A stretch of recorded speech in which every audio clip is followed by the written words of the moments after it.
episode of Carla's Corner. In today's discussion, I want to talk about the remaining ingredients that you should avoid to have clear skin. Also, I'm going to go into what my skincare routine is. That way you can get started right away in creating that routine for yourself and be on your way to having clear skin.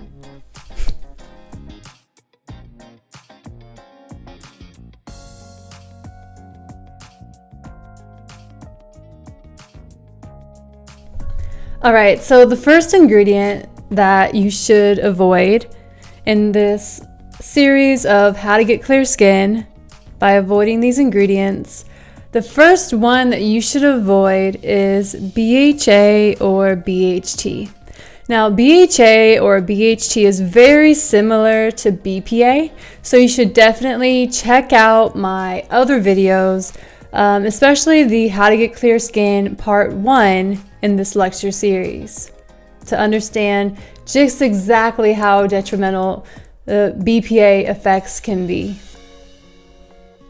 All right, so BHA or BHT, they kind of go hand in hand, right? They're made from the same derivatives, essentially. They're very much the same ingredient. So both of these ingredients are used as preservatives in a lot of different products. So they're used in a lot of food, of course, but they're also used in cosmetics, skincare products, moisturizers, makeup. They're put in a lot, okay? So when you're looking in the store, you'll very much often find them in meat. You can also find these at fast food places, or essentially it's found in quite a few places. All right, so BPA is actually very well known for causing severe allergic reactions in the skin. And not only do they cause this severe reaction in the skin, there are a lot of other harmful effects that BHT can cause as well. So, for instance, certain cancers, thyroid issues.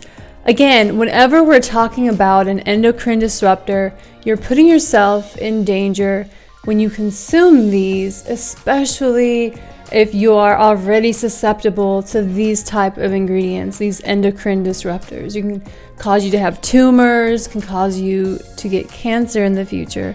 So I would really just very much so recommend that you avoid these ingredients whenever you can.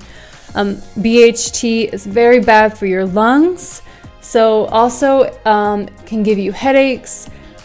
The list really goes on. So to be honest, like the best policy when it comes to BHA and BHT, even if you don't care about breaking out, is just to avoid this ingredient for a lot of different other reasons as well.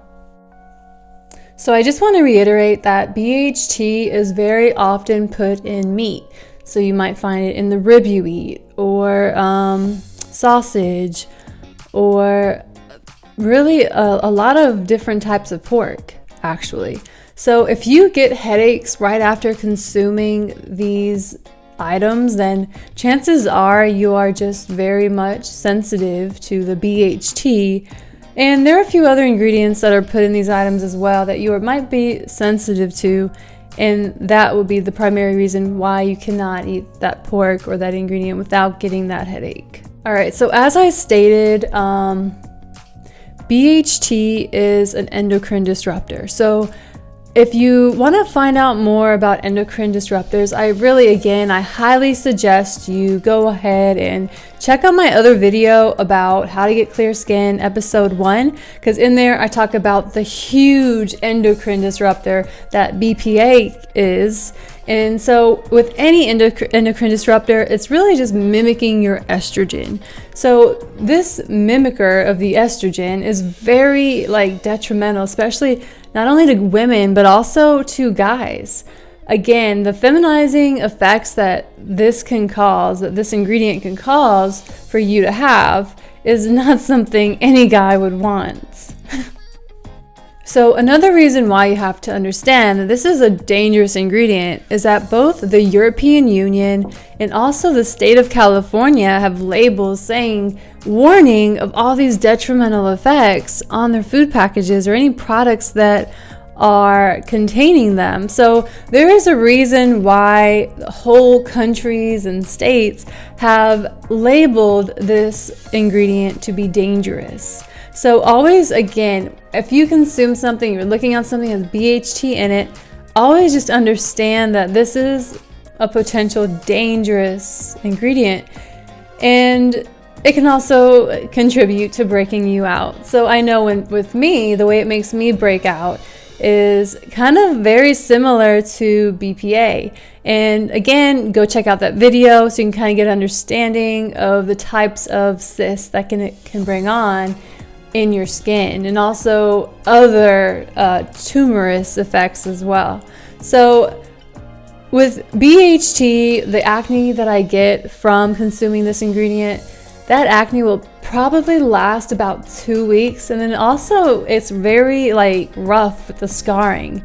So with BPA, BHT, and a few other ingredients, it really, the scars can be everlasting. So make sure you are, again, if you are sensitive to this ingredient, to minimize your exposure to this ingredient just whenever you can. All right, so the next ingredient I want to talk about is TBHQ. So TBHQ is another ingredient that is also a preservative. Notice that most of these ingredients are preservatives. They are meant to be everlasting. So your body can kind of go through extreme measures to expel this ingredient from your body. And so the way I think of it as is that my body is trying to expel this ingredient through my skin, and especially if it's having a hard time digesting it through my body. Again, this is a preservative. They are endocrine disruptors. They can mess with your hormones, your thyroid, cause you to have severe issues, can cause cancer, tumors. The list goes on, guys. So again, my next ingredient that I want to talk about here is TBHQ. So TBHQ is very similar to BHT and BHA. It's kind of along the same class of ingredients, and they're actually considered to be in the dirty dozen when it comes to ingredients of this kind. So one of the main effects that I've seen that I have in TBHQ is not only does it break me out, but it also gives me severe nausea. So if you consume anything that has TBHQ in it and you're getting very nauseated, chances are it's the TBHQ, it's that ingredient that's causing you to not feel so well. And also, other effects that TBHQ can have on you is that it can actually cause liver enlargement. So it can cause liver enlargement, it can cause you to have neurotoxic effects. It can also cause you to have convulsions, believe it or not, and paralysis. So those are also reported symptoms or reported effects that TBHQ has had on people. So just keep in mind that if you are experiencing any of those things and you just consume TBHQ, I would strongly recommend you stay away from that ingredient, because it is well known for causing these things to occur. And one last thing I want to mention about TBHQ is that, just like with dyes, if you are very sensitive or if you have ADHD and it's really hard to hold your attention, then you might also want to consider to avoid TBHQ, because it can also exacerbate this issue as well. So I would strongly suggest, especially if in children, that you avoid TBHQ, because again, it can cause the ADHD to worsen. All right, so this next ingredient comes from milk. All right, and it's actually the concentrated portion of the liquid part of the milk, and it's kind of like a concentrated protein contained within the milk. So they're basically extracting huge amounts of protein. And so what this ingredient is called is whey. So with whey, and also there's another one called, I believe it's pronounced casein. I don't know if that's how it's pronounced, but there's also that one as well. They basically are extracting this protein. So people might make the argument, oh yeah, this is a natural ingredient. I mean, it might be considered that, and yeah, okay, sure. But it also, I know for a fact that it breaks me out, because this is actually a very well-known symptom as well. So a lot of people, not just me, have reported to be having skin problems, eczema, what else? Diarrhea, vomiting, something called anaphylactic shock. That sounds serious to me, guys. So make sure that you are avoiding this ingredient whenever you can, not only for your skin, but I just personally, like, I don't know. There are a lot of people who have whey sensitivities, and those people should definitely avoid whey if they already have that sensitivity as well. Some people already have that allergy in themselves, so you might already know that might be allergic to this ingredient. But if you don't know and you notice that you break out because of it, then you might want to just go ahead and avoid this ingredient.